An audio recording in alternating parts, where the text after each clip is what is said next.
what is it? You got something against people that's missing teeth or what? What I'm trying to say, I travel the world. And nobody over 3 years old should have a tooth missing. Because I think that if you're a handsome guy and someone is checking you out, guess what? When you turn to the right to look at the football game and you're smiling, you see the damn tooth. Just like a beautiful girl can have long hair down to her back, the fattest ass, the nicest titties, and as soon as she smiles, she got 2 teeth missing, 2 molars, one on the left, one on the right. That's horrible looking. But because men, when they chasing ass, won't look at a girl's tooth, or they're afraid to tell the girl her tooth is missing. Not me. You sit across the table from me, and you smile, and I didn't know you had a tooth missing until that moment, I'm going to say, you know what, this is a damn shame. The girl going to be like, what? You got a fucking tooth missing. And you should be ashamed of yourself. Are you serious? Like, do you tell people that? Like, if you meet somebody and you see a few teeth. I do. I sure will. Because me personally, it's not that I want to be mean or hurt your feelings. I know that you'll get it done. You might hate me forever. But I know that when you get it done, you will remember me for the rest of your life. You're trying to brand who you are in that person's life. That's crazy. And yeah, just like a guy could be with a girl. I'm like, yo, that's your girl? And you fucking her, you know, her tooth missing? Aw, nigga, you ain't shit. And then she coming to you because you was looking out and you was like, yo, I'm going to tell her up front. No, I don't want nobody. My plate is full. You know, back about 15, 20 years ago, I probably was a porn star because I was slinging this thing. Now, I don't even want to be bothered. If you catch me on a good day, I might snuggle with your ass and rub your feet. But I don't even want nothing because I'm so busy, yo. I ain't got time. And when you're getting money, you really got to stay focused because sex is a distraction. Having a girlfriend in your life is a distraction. So you got to truly, truly know how to balance it out. And I don't have time for pettiness. And most women are petty, at least to me, over some BS. Either they don't like that you have so many people liking you, or you said you was going to be here on the 19th and you can't come back to the 25th. I'd rather just be by myself. All right, that's what's up. Now, we talked a little bit earlier. I referenced Patrice O'Neal there, but have you ever met, rest in peace also, Patrice O'Neal? Have you ever met him? I think we met only one time briefly. Because even though I'm a stand-up comedian, I'm not a stand-up. I'm not in their circle. You know, I came up as a hustler who happened to go to college, who got lucky to become a stand-up comedian. So I don't roll in the same spots that most comedians roll in. I don't hang out at their houses. We don't call each other on the phone because my world is different than their world, if that makes any sense. Absolutely. I mean, do you watch any? Do you find any humor in other comedians, or are you in your own little bubble? Yes, every now and then. Yeah, I was in my own little bubble, but every now and then I'll get out and see someone. Well, last year I had made a comment on this radio show called The Breakfast Club that Kevin Hart wasn't funny. Well, I said that because I hate. I agree with you. Actually, I don't think he is. Yeah, yeah, he's not funny, but I had to regroup later on because one night I was watching TV and I saw his name. I said, let me watch this just to be sure that I was right. And he was really funny that day. I just couldn't retract what I said because when you do that, people think you're just riding someone's dick just to be a part of their team. And that's not the way I move. So I just left like that. Now he's funny. And I said he had a wonderful personality.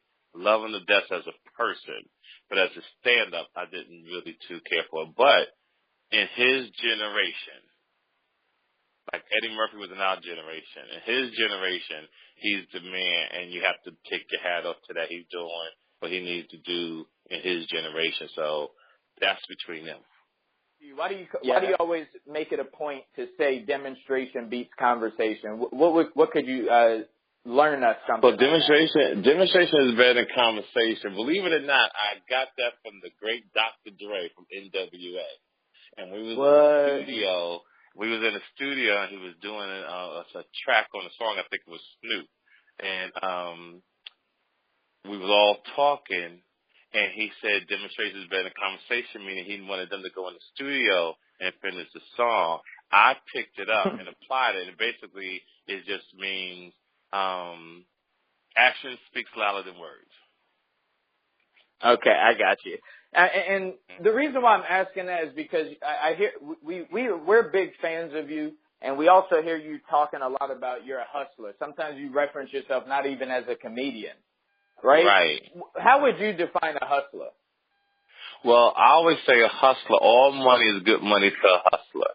Meaning, if you had to go to work and you had to take $500 to $1,000, I don't think your answer should ever be no. I think that when you understand the world, the cycle of the world, meaning we come from an era where you go to work for 40 hours a week, and some people make $1,500 a week, some people make $1,500 a month. Whatever it is, the tax and everything come out. But imagine now making $5,000, $11,000, $15,000, $25,000 for 45 minutes. Damn.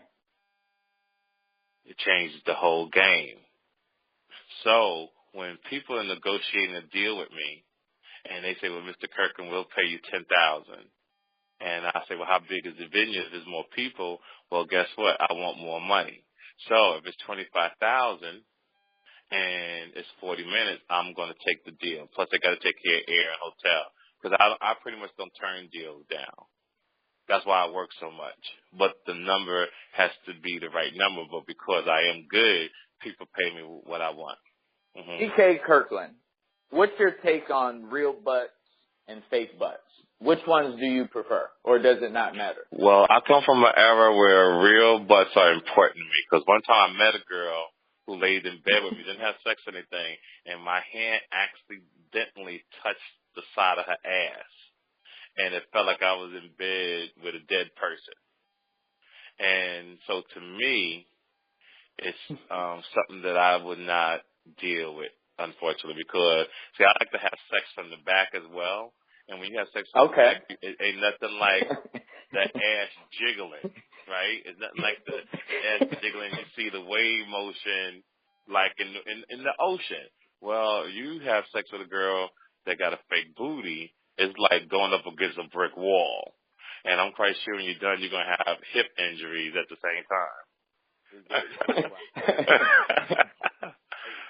Funny and paid funny. What's the difference between the two? The difference between pay funny and funny is because some people are just naturally funny, where they have the whole package. They have the personality, they got the smile, they got the chemistry in their eyes, and they just have what we call the sizzle. See, some people can sell the sizzle, and some people can sell the sizzle and the steak, meaning you got the whole package. Well, a pay person just sells the sizzle, meaning once you get them in the open, you get them on stage or put them in a position to see what they're really about. It's just like the internet comedians or internet artists. They're funny in these 2-3 minute videos. But then when you get them in the real world on stage to do an actual stand-up comedy, they can't hide. And now you see the true talent, and they fail. Why is that? Social media has changed the world, you know. I mean, it is what it is. The kids took advantage of it, and they took it to a whole nother level. Like the Kardashians took advantage of it. Donald Trump took advantage of it. We talk about people really with no talent, but in this generation have you had sex today, with any of the Kardashians? No, but if I did, it would be Courtney and the mama. Courtney and Chris. Courtney. Yeah, Courtney. There's something about Courtney that's sexy as hell to me, and something about the mama that I could just see me pinning her legs back behind her head and just think about how she used to fuck OJ. That would turn me on. Yeah, and I wouldn't even take her panties off. I would just pull them to the side. She's just like, you don't take her panties off. You just pull her panties to the side and do it. That's just how I see it. To the side. Speaking of pulling them to the side, not having time, pulling them to the side. What do you ever met Jay-Z before? Yep, I met Jay-Z when he first started. I paid Jay-Z $1,500 to do my birthday party when he first came out. What was he like back then? He was a nice guy, pleasant, quiet. For a while I thought Jay-Z was gay because I never really saw him with a female. We traveled so much, and I was pulling women. I thought I was a porn star. Now I think about it, but I never saw him with anybody. And then all of a sudden, boom, he was just doing his thing. And I said, oh, okay. So he was focused, getting his money right before he started thinking about all that type of dating. And I just thought that was phenomenal. Yeah, the punchline to that question is, with Jay-Z, when you met him, was there anything that you saw that was distinctly different about these people, or it was they're just normal? You couldn't even notice anything. You couldn't even notice it. They were just normal. What I saw in Jay-Z's situation is that Jay-Z out-hustled everybody. His work ethic was phenomenal, so he outpaced the Nas's. What do you mean he out-hustled everybody? Well, Nas only had one album compared to Jay-Z having 5 in a certain amount of time. So in the music business, when you're constantly putting out hits, well, people are going to love you just like it's the bulk of your work, just like how Drake outworked everybody because he has hits, song after song after song after song. So he outworked everyone, and that's the difference. With Dr. Dre went through a lot of controversy, but Dr. Dre's situation became phenomenal because he hooked up with the owner of Interscope Records. And the Interscope Records had a brain and just took Dre on as his wingman, and boom, he got blessed that way. But Dre had brought a lot to the table as well. Dre, before that happened, produced a lot of hits from 50 Cent to Eminem, especially those two. Those two was just two phenomenal artists that he had. Those two together sold more records than NWA and the DOC combined. So that's how he paved his way into the spotlight. And like I was also at the beginning of the Cash Money Millionaire thing. So I did that movie Baller Blocking. I was the opening act on the Cash Money Rough Rider tour, and it was just a great situation. So who would you say is the greatest human being you've ever met? The greatest human being I ever and why? met was I would say the greatest human being I ever met was a gentleman named Wilbur Jones. Wilbur Jones was my high school coach.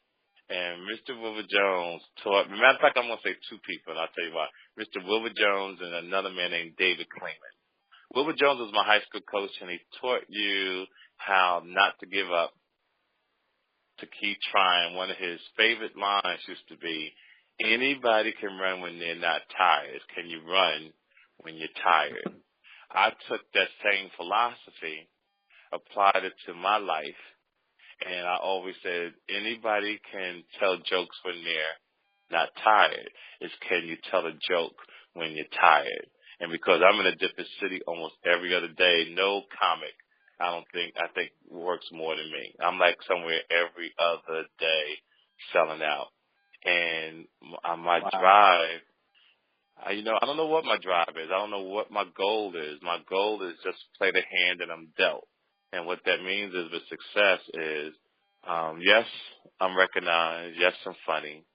But wherever this leads me, it's going to lead me. Then and whatever happens, happens. That's the way I deal with it. Yes, I tell people, yes, you want to do a Kevin Hart. You want to make $100 million. Now I'm rich. Would I like to be richer? Yes. But I'm playing the hand that I'm dealt, meaning I'm a ring announcer in Africa like Michael Buffer in Las Vegas, Nevada. I do that 6 times a year in Kenya. I have a podcast now that drops on Thursday. Tell us about this podcast. Hold on. Tell us about this podcast, please. Yeah, the podcast is called TK Kirkland, a.k.a. T to the motherfucking K. And what I want to do with my podcast is make the average person funny. My podcast is the people's podcast. And if you got something that you're doing, if you got something that you need people to hear, I'm the guy that you want to talk to, along with giving advice. You know, I'll teach you about credit card fraud, even though I don't condone it. I'll teach you how to pay child support, even though I pay child support. I'll teach you how to treat your woman good. I'll teach a woman how to cheat. I'll teach a woman how to cheat on a man and never get caught. I'll teach you about everything under the sun. That's what the show's about. All right, so we're definitely going to flood people to the podcast. When is the podcast launching? It launched this Thursday, January 19th. Ooh, this Thursday. All right, so what's the topic this Thursday? Maybe we can get this. What's the topic? Like, what should we be expecting for Thursday, the first show? You know, I did so many. I don't know which one they're airing, but I know that I think the first one they're airing is about a guy and his dad, and I think it's about relationships. I'm not sure. You just have to tune into it. And I'm also going to be on the Breakfast Club, so they can watch the Breakfast Club as well on Thursday and tune in. I'm quite sure it's going to be interesting and phenomenal as always. All right, that is super, super dope. We love podcasts. That's the only one that I don't think I've ever plugged another podcast on this besides mine. We have Inner Success Radio Podcast, but I think yours is the first one that we've ever announced on the show. I appreciate it. So we'll plug in. Absolutely. And, let's play a game. We have a game for you that we wanted to play. All right. And it's called, you got to tell us what you know. Now, the flip side of it is you have to, if you know something bad about what we're going to say, you have to tell us what you know. Okay. Is that cool? All right, Yep. Let's do it. So let's go with racism. What do you know? I believe there is no such thing as racism. Explain. I just believe a motherfucker don't like you. Okay. All right, let's go with what's another one? All right, Charlamagne Tha God. Phenomenal man. What do you know? Phenomenal. What man. do I know? Hard worker, loves women, but takes care of his family first, and that's important. Lil Wayne. Lil Wayne, great entrepreneur, phenomenal rapper, and he's like my nephew. He's a nice kid. Nice. Dave Chappelle. Dave Chappelle, don't know him well. Funny, not funny, respect. Funny. Yeah, he's funny. He's weak to me, but he's funny. Wait, how is he weak? What do you mean weak? He's not a man's man to me. Wait, what does that mean? What is that? A man's man to me is a man. Like when you hear the story, him saying that he left the show because they wanted him to wear a dress, and people fell for that shit. What people don't understand is that when you are the owner of your show, you're the star of your show, can't nobody tell you what to wear. So that was bullshit to me. That when you the star of your show, and someone says something to you, we want you to wear this dress, you could actually look at them and say, get the fuck out of my face, I ain't wearing that shit. And they will fall back. No one makes you do anything in Hollywood unless you want to do it. All right, so there's the word right there. That was the last one, right? Hollywood. What do you know about Hollywood? And if it's something bad, tell us what's bad. Well, they try to put this thing on Hollywood that Hollywood would turn you out, whatever. Everything comes down to choices and how you move. If you get caught up in Hollywood and let some of the things happen, if someone fucked you to get a part, or you fuck someone to get a part, well, that's the choice that you made. Because I can show you some real niggas who ain't never had that problem. And that's what we could talk about the Ice Cubes who made his own lane. We could talk about the Dr. Dre who made his own lane. So when I hear those weak ass stories, I cringe because people are so gullible that they fall for the bullshit. So when people go out to Hollywood and they get weird and start drinking, get on drugs, and turn their life upside down and fuck it up, it was a personal decision. It was a personal choice. This is a choice you made. So these are the consequences you have to deal with. Like, what are some bad things you actually made it through and that you came out of? Well, a lot of bad things I've made it through. You know, getting arrested is always a bad thing, you know. So the thing that I used to get arrested for was dumb shit back in the day, you know. I got arrested for a credit card situation with Puffy Combs. But the reason why I got caught up in it was a female that I was having sex with during the time that, you know, she was just a hustler. She had a move. I got involved with it. I got caught, but I never snitched on her. I got through it. I think going to court for even child support, once you know the feeling of what court cases feel like, to go to court for child support and win. And what I mean by win, when the baby mama's trying to get over on you and they don't care, and then you turn around and win, and then now they're kissing your ass and they act like nothing never happened, that they just took you through all this shit. Like, that bothers me because that's like being a hypocrite. Then I've caught numerous cases through drug charges and little things like that always came out ahead. And today I'm in position over the last 20-something years, I've been in position to change people's lives. So with the pain that I went through, because if you haven't gone through anything, you can't teach no one nothing. So because of my experiences, because of my flight pattern in life, you know, and the courses that I've taken, I'm able to put other people on game. I'm able to put other people on knowledge from relationships to education to who the fuck, who not the fuck, who to invest with and who not to invest with. And one of the things I was telling somebody today, no one should invest with anybody unless you know where their mama lives, where they live. You know, I don't care about even paperwork, because paperwork don't mean nothing. But you should never invest money with anyone if you don't know them. Even if you have to wait a while, a year, 2 years.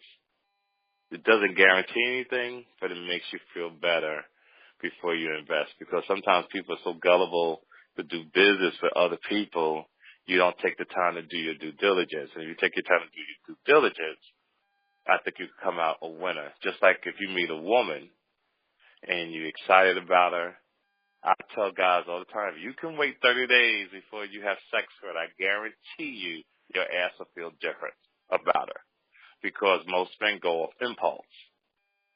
But if you wait 30 days, she'll just be a regular female to you. But if you do feel that way 30 days later, she might be the one. Wow. Now, have you ever seen the movie, this is actually our last question here. Have you ever seen the movie Hotel Rwanda? No, I haven't. Oh, man. Okay. All right, because there's this scene in the movie that we reference to in business in our group. And it's a part where, all right, since you've never seen the movie, I'll ask it differently. Wait, you've probably seen some great talent along the way, but they're not here for whatever the reason. And we ain't talking about they ain't dead and they ain't in jail. They just quit somewhere down the line. We can learn from. What can you share with us that maybe we can learn from? Obviously, yeah, we all go through things, but that other thing, that intangible thing that you can't just say, all right, this is what you need to do. That, you know what I'm talking about. Like, I know exactly what you're saying. It's your bloodline. Yeah. See, people forget when you're intelligent, it's usually your mother or your father was intelligent, correct? Mm-hmm. Sure. If you have a drug habit, 9 times out of 10, it's possible your mother or father had a drug habit. So you're doing the same thing your mom doing. Like some girls, if they're on welfare, 9 times out of 10, their mother probably was on welfare. Mm-hmm. It's the same thing as being the hustler. Some people can lose and get back on their feet because they come from a bloodline of hustlers. It's in their DNA. It's the same thing. So if you're a bum, be taught. It can't be taught. You said if you're a bum, what? Sometimes if you're a bum, it's 9 times out of 10, your mother or father was a bum. But it's definitely in your DNA. It's in your DNA. And can you create it? Can you learn it? Can you? You can learn it, though. I think you can learn it. But what I've seen across the country, and I have a lot of women friends who come back and report to me and tell me stories about men who are successful, men who do have X, Y, and Z, but they lack conversation. They lack swag. You know, so we can combine corniness with street swag. You have a winner. You know, and what I mean by street swag, you want to date a guy, ladies, that doesn't go to jail but still got swag. Because most guys who got swag and really do something pretty much go to jail all the time, and that's not good. But women don't want to marry the rich guy who doesn't have no swag or he's corny. It's just the way the world is. You know, that's crazy. It's just the way the world is. So and over time, you have to figure it out. It's just, I'd say relationships are like a Rubik's Cube. All the colors have to line up in order, and you know how difficult that is. You're not entertained by the Soulja Boy and Chris Brown fight that's supposed to happen? I thought that was the most ignorant thing in the world, and let me tell you why. I think it's good that people say, oh, you get two guys who don't like each other off the street to fight. No guns involved. Well, what the real problem is, we got to teach men that when a bitch don't want you, why are we fighting each other? This all started about a woman because Soulja Boy commented on her post, but she don't want none of them. So here they fighting over a female that don't give a fuck about either one of them. That's the problem. No one's looking at that. No one is taking the time to say, yo, can I speak to you for a minute? Yo, you know that bitch don't like you or that nigga. Why are we doing this? It ain't about no money. It ain't about no property. So we fighting over a bitch. What is that telling the youngsters in the world? Or grown men, because you got grown men that will fight because a man commented on another woman's page and said, I like you, or I'm feeling you. And the other man who ain't even with this woman got mad. How you say it, everybody's part of a gang. So now everybody want to fight over a female that don't like both of them. None of them. I know you got to get out of here, but I do want to make sure that everybody knows how to connect with you. What we want to do is send people to at TK Kirkland, or you go to my website, or you can follow me wherever I'm at in this country, which is a Twitter, journey. Or you Facebook. go on Twitter, also at TK Kirkland, at TK Kirkland. It's just been a great journey, and I hope that the people that got something out of it. I hope that you found me entertaining, but also knowledgeable. I also like to hurt people's feelings because I want people, especially our women, to win. That's why I hurt their feelings so bad. And at the end of the day, may your pain be champagne. That's all I want for people. Again, thank you for coming on the Coffee and Business Show.